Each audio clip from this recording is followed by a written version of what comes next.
Hello everyone, welcome to WMians podcast, the podcast we're going to talk about real school life and everything in between. I'm Arti and this is Izara. Hi. Today we're going to talk about the digital technology in schools.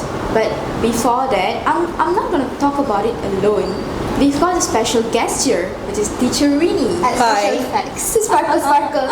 Editor put that in. Hi Teacher Rini, how do you feel today? Hi, I am good and thank you for inviting me to the podcast today. I'm glad to hear that. Thank you for joining us for today. Welcome. But before that, we have a special guest today, a student just like me and you.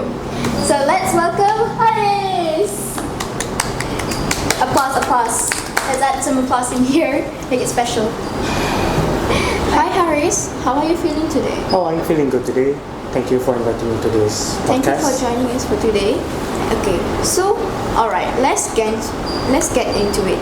So, do you think technology is helping all the students equally, or is it leaving some students behind?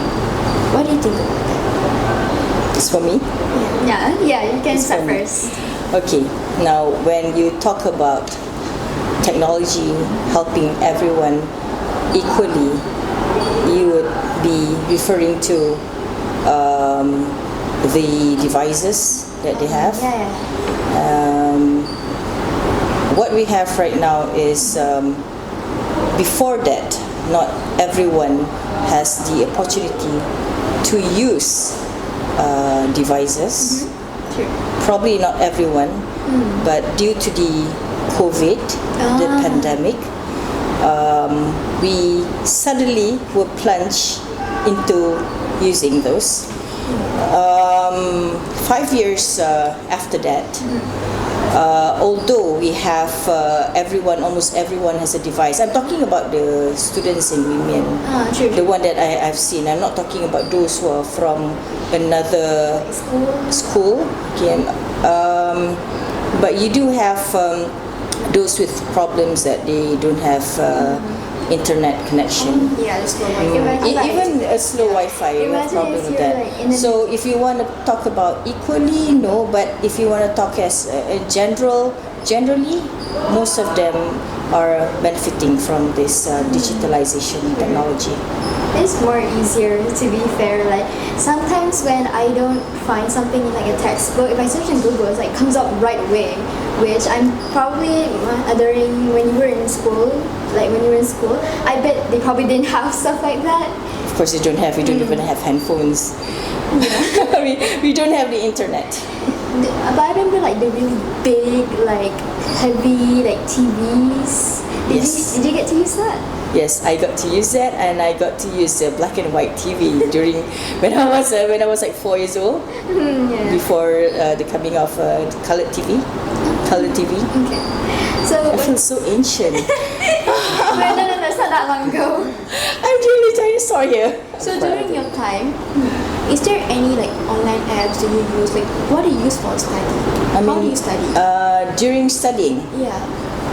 I graduated in the 90s. So my idea of using the internet is going to the library at night, and there's no such thing as Googling. We would be searching something. But the thing is, I don't think it was the internet. I think it was this opaque system, and we look for information. But there's one thing that we use to communicate with a friend who had gone overseas back then. It was an email. That was the only thing fabulous. It was the only fabulous thing that we have with technology. So how did you Survive. write an email? How do I write an email? Yeah. There was a keyboard, and there was this big computer with a button. Yeah, Can I say that? It's really big. Yeah. It's a white box chatting at the back. There's a very famous sound. It's like you can hear it like loading. Yeah, it's like a very long loading. They take forever to load. Yeah, they took forever to load, but we were very happy because we never knew anything better than that. Yeah. So Haris, as a Gen Z, do you prefer learning in books or using your laptop? Using laptops, devices, or your iPad? Well, you see, for books, they have like this certain authenticity. Like, it is really like made by a human. But on the internet, it is kind of known as the Library of Alexandria, but 10 times larger. Like I've heard someone say that on the internet. And I feel like you can find even more sources right there, like in certain social media such as Facebook or Reddit or Instagram. But for me, I prefer learning using the internet because I can feel like I can like search for more information worldwide other than it was just confined into the textbooks. To find information about your studies and all. Yes. To be fair, when you're like reading a book, you feel like you're reading like the original thing, and it feels like when you read a book compared to when you're reading to like a laptop, you just feel like such a bookworm. You just feel like True. you're getting so much more knowledge compared to like a laptop or a tablet. From what I feel at least. Yeah, that's true. Like back then, I used to like read a lot of books, and I kind of read a lot of books so much that my family kind of know me as like a bookworm. But does learning on screen affect your motivation or your focus? But sometimes you might get distracted. Yeah, that's true. Yeah. Usually, I would usually see like sometimes my friend would basically get a bit distracted. Well, it's not really like my friend from here. It's like a friend from like another country. Oh, okay. Okay. Don't mention him though. Don't mention him here. So I have a question for both of you. For let's say teacher first, have you ever seen your students like use AI for an assignment? Oh yes, I have I've seen. seen Oh yeah. I have definitely- recently seen two Oh, as I was marking. marketing. But it started, I mean, like the first time I saw someone using AI, I mean, I saw an essay which I suspected it was AI, and it was really, I mean, I was right. It was in 2022. 2022, late 2022. I think that is when ChatGPT started to get famous, right? Yeah, Was it 2022? Wasn't it last year? I think 2023. To be honest. 2023. Because I remember there was like Because Grammarly. oh yeah, the kid is there's now in Grammarly. is in Form 2023, 3. I think it's the rise of Form 3, AI. Yeah, that's a lot. Yeah, the boy is now is in Form 3. Because I remembered. But the thing is, yeah, I was shocked. I was a bit frustrated. But I was like telling myself, okay, let's wait. See how it goes. How will it help this boy to write better? I'm sure for him to produce such an essay, he has to give prompts, right? Yeah. So maybe he had the idea, but he couldn't like put it on paper. Yes. But how did you detect it? Because as you teach, when they hand in their submit their homeworks, even if it's in the early semester of the school, I would make them write like one or two sentences. I could see that it's really different, and I could detect some of the words are not what a Form 1 would use. So do you have like Spider-Man instincts? You just like, it's like a type I think of it's a teacher's instinct. Yeah, it's a teacher's It's instinct. a teacher's You instinct. just look at it, you read it, and like, got Okay, it. got it. So- Caught you, red-handed, in blue ink. But I know nowadays people, they will use AI tools just like ChatGPT and all, but they also use such an app called Humanizer. What's that? Oh, it's an app to humanize It's the an app to ChatGPT. Humanize the ChatGPT. It will detect whether the essay is written by an AI or not. Yeah, people are still using that. Yeah. So what about Haris? Have you like seen one of your friends, or have you yourself used like ChatGPT, AI to make an assignment? Well, for me myself, I don't really use ChatGPT to write my essay. Sometimes I just kind of use it to check some certain math formulas as I get interested. Yeah, it's like you're But just double checking. As for my Double checking, friends it's better or to people I see on the internet, yes, they definitely do use ChatGPT to write their essays. But one thing I know that the essays like AI generated or not is usually because it's like I basically look at their characteristics, look at their character, and then I look at the essay. Does it really match them or not? Oh, you just like take it based on their character? Yeah, their characteristic. Because you see, I'm an observer. Ah. So I definitely know like some of like their certain strengths and their certain weaknesses. So when I basically see like something that they're really weak at is suddenly like really good like overnight, I definitely suspect that there's the use of AI. So this is like a judge the book by its cover type thing. Yes, but properly Not analyzed. exactly judging a book by its cover, but the thing is, you know your students. I mean, like, he's my student. I mark his essays. I can sort of vouch almost 70% that he doesn't use AI, because if you listen to him talk, he has his ideas and he expands his ideas very well, right, Harith? So it's not that judging a book by its cover, coming to that, is that because when you know someone, you know the capacity of the person. It's like someone, let's for example, someone, the way he walks, the way he runs, and suddenly he came back and he showed you this 10-kilometer run medal, and you have your doubts. I guess that's the thing that you're trying to say, right? Yes. Are we on the same page? Yes, we are. Okay. Yeah, I guess it does make sense, because imagine like people who really work hard for what they want to accomplish, and then like for example, you're like a very good artist, right? You make the most like beautiful thing, piece of art, and then this person who just started art like I don't know, like a week ago, a day ago, and then suddenly the next day for the competition they bring out like some kind of Picasso type art. Yes, I understand. There's an issue a few months ago where you have this Ghibli. Am I going along with what you're trying to say? The thing is, you're trying to say that somebody worked hard to produce an artwork, and somebody go outright copying the art, and both receive the same compliment. I'm trying to say that. More like sometimes I have seen the situation where the person who does not work hard, they get more like a lot of more, how do I say it? Praise. Praise. They get a lot more praise compared to like a person who started like, I don't know, maybe since they were like 4 years old. Because I think I've experienced it myself when I do love art as well.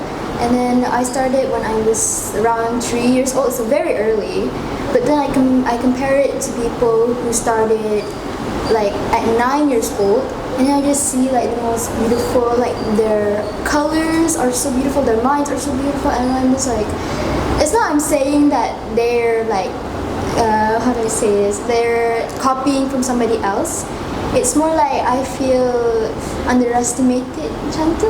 Why do you feel that you're underestimated? Do you feel she's underestimating? I mean, like sometimes they are late bloomers, but I think I get what you're trying to say is that you work hard to learn all of the principles. By the way, my minor is art. Not just English. My minor is art. I know you work hard to learn all of the principle to come up with something very extraordinary, and then you have someone getting ideas from ChatGPT. Yeah. And the person, I mean, like probably if you are in a competition, your competitor got number 1 and you got number 2, so you think it's not fair, and it's not very good to the development of art education. To be honest, that said image couldn't even really be called an art. It's just an image. True. And most of the time you can tell like the fingers are all wrong, you can tell like the face, it's just AI. And also the writings at the back are. Oh, you're talking about digital art. Have you seen like those videos on like Instagram? There's like a cat. So there's like there's a lot. There's like the cat. It's like a sad story of a cat, and I'm just like. Oh, the YouTube thing. Yes, video. I find that absurd. I hate it. The moment I see it, tak mahu. I was like, And you want to know? I don't want it. I And you know what's ridiculous is that those things get like hundreds and millions of views, more than certain music videos. And you have comments that actually believed in it. Yeah, it's like I've seen from like It's I have seen like artworks that are clearly very obvious AI, and then I go to the comments and I'm like, this is so obviously AI. Nobody's there's like people that's falling for it, and then there's like comments they're saying so apparently every art is AI now, and I'm like so more or less the same that you're saying. Almost everyone's homework is an AI right now. yeah, it's like, can you just like zoom in a bit? That's a challenge that we face as a teacher. That's a challenge that we face. Because then It's like for exams, your performance is different. But for your homework, I see the difference between the performance between the one that you presented for your exam and the one that you handed in for homework. You can tell like there's an obvious difference, and I'm just like, there's so many people defending that art, and I'm just like, are you sure that's not AI? That's AI? Or are you sure that's not AI? You don't have to jump the bandwagon and agree with them. It's just like, I can't believe there's still people that's still falling for that. There's like, apparently everything is AI, everything is not AI. Because there's still some really good There are artwork. smart people who fall for there's scammers, still- you know. Yeah. So I understand your anger. There's still a lot of people that have actually good artwork, good assignments, and then people say that this is very obviously AI. I'm like, huh? Can you not see the effort that that person is bringing? Yes, I understand. And also there's obvious flaws that basically make it look like it is made by a human. Yeah, but I'm pretty sure there's still like some benefits to AI, because for me, I use like when I do my English essays, I always like scan it through ChatGPT, and I'm like, how much do you think I would get for this like this essay? Like how many points, how many things that I have to improve for this essay. And that's still like a good thing, but I feel frustrated for the people who use it for the wrong purposes, you know? This is true. Yeah, a lot of people use it. Yeah, so Artie, do you have any more questions? For me, I just use Grammarly to check my grammar or anything. Is there any correct spelling code? Yeah, I usually do that. So, is it like getting stressful for you guys? Stressful in what? The expectation to use AI all the time, or what is it? Yeah, I mean, like, Using AI all the time. My stress is different from his. okay, Okay, let's. we get multiple opinions. Yeah. So what was the question? Do you get like sometimes you get stressful by using a lot of like the devices and all by using AI tools in the wrong way? Do you get much stressful using that? Oh yeah, definitely. I do get stressful because like as you like use like a lot of AI, I can feel like my critical thinking skills are slowly getting low because you're slowly getting more reliant onto that artificial intelligence to the point where you can't really like think like your own thought anymore. So what about you, teacher really? I'm pretty sure you have a lot. I am torn in between. For once, I used to write my own exercise, the text with ChatGPT. I don't have to do that anymore. I just give a very specific prompt. But the thing is, sometimes like what you said about art, I'm not trying to bring in the art story, but I'm just talking about digitalization. I find that digitalized posters, they're pretty, but sometimes because they're like they have moles before they like were flaws type. not flaws. I'm not talking about flaws. It's like everything is almost the same. Everyone is using the same template. So Template, yeah. I no longer enjoy that. But unless it looks like a Ghibli, so yes, definitely I'm very biased with that about that. But if you ask me about being stressed about this digitalization, is that the question, Lisa? Are you going to answer? Digitalization in education is when you keep store data. My idea, data on cloud. The cloud meaning that the website. I don't feel on one hand, I don't feel stressed compared to 20 years and like 26 or 25 years ago. Yes, I'm that old. 26 years ago, where we had this A1 mark sheet, and whereby I have to calculate and give positions to my class. What's that? We didn't have anything like the software on the computer to get the data arranged.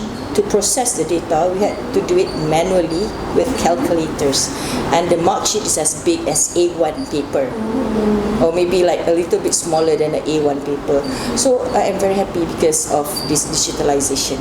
So teacher Rini, Yes. from chalkboards to whiteboards to smartboards, how do you feel about that? Nowadays people are using quizzes, the AI tools, there's Yeah, word what do you call wall. that? Like study AI? Yeah, there's a lot. How do you feel about that? I feel that I am in the right era. I feel very lucky because I'm still teaching in this era. I know some may not be agree with me, but remember back then, chalkboard, I had to draw something or had to draw something on a mahjong paper. And then I will have cutouts for them to, let's say, label a diagram, but I don't have to do that anymore. That's why I feel it's a blessing. It's a blessing to have this. It's just that it's quite unfortunate. Maybe some do not have the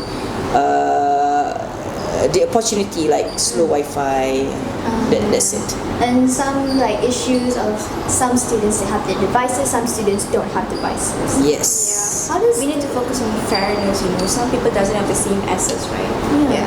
How does the school like approach to students that doesn't have any devices? So like, because I see there's a lot of people that have devices, I'm very familiar, but what about the ones who can't afford it, don't have it right now at the moment? That's why being a teacher you have to be very creative. You see a lot with a lot of our teachers. We have a lot of teachers who are very creative. If you look around, I would like to name them, but I'm not sure if I could. There are too many of them.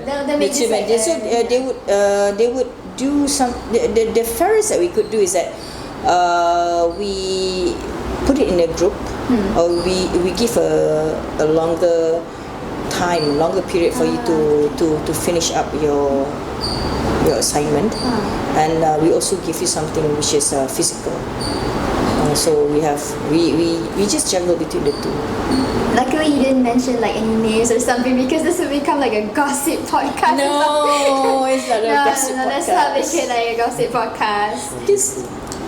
Almost everyone is like that. What They're app do good. you rely on most though? Like the apps you rely on most?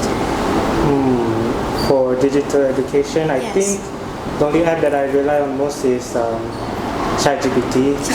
ChatGPT. I was Everyone is counting on you not to say that, by the way. I was like about to say, you better not say ChatGPT, because we were just talking about it just now. For studying, I rarely use digital education. Most of the time, I just go to the books only, because I believe that's just that's the most like authentic thing. Like it was written by humans. Sometimes I just like to go to this library here to grab some more advanced books that I can see through different authors. Books are real. They don't have errors. Unlike ChatGPT. But for ChatGPT, I sometimes just do it just to like get some other fun facts or like learn some other branches like in mathematics. For example, like I like to learn more about statistics, and ChatGPT just gives me the thing. And there's also another app too. You can just scan your nose. It will give you like create your flashcards or anything. There's a lot of apps like that too. I use that. Yeah, I also sometimes use those things. is that a hint? Is that a hint? You can use that too.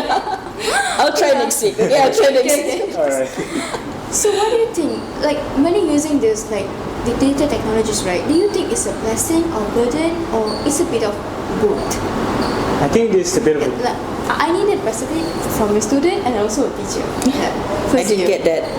Can we have Harith for once? Okay, to start first. Okay, take rest. He said you just rest. For me, I think it is a bit of a both, because you that's see, digital education has both of its upsides and its downsides. For the upsides part, it basically makes education way more easier and accessible to all students. And also, since digital education will also require the internet, students can actually access even more information through different sources. such as Wikipedia, although it's not that. Yes. Yeah. I can't believe we didn't mention Wikipedia. This entire podcast, we didn't mention Wikipedia once. But as for its downsides, though, you see with the screens here, due to its like vibrant colors, the students can get easily distracted, and instead of doing their works, they could be doing other things such as scrolling through social media or playing games while they're learning in class. That doesn't really seem effective. That just seems more like to pass the time type thing. Yeah, but sometimes while the teacher is learning, I sometimes see certain students just doing their own business instead of actually paying attention. Like imagine you can hear like the sounds of block glass or something in the background. Oh yeah, definitely. Well, this is a very fun podcast episode. Yeah, it was very fun. Yeah. I think that's a wrap for today. Yeah. To our second episode of WMians podcast. My So, throat feels a very huge dry. thank you for both of you, Teacher Rini and Haris, and my sharing pleasure your to thoughts be here. together with us. I'm so thank glad. you. Like, I appreciate it. Yeah. I think that's a wrap. Yeah. My throat is very dry right now. I need water like immediately. Okay, thank you guys so much for joining us this episode. I'll see you soon. See you. Yeah.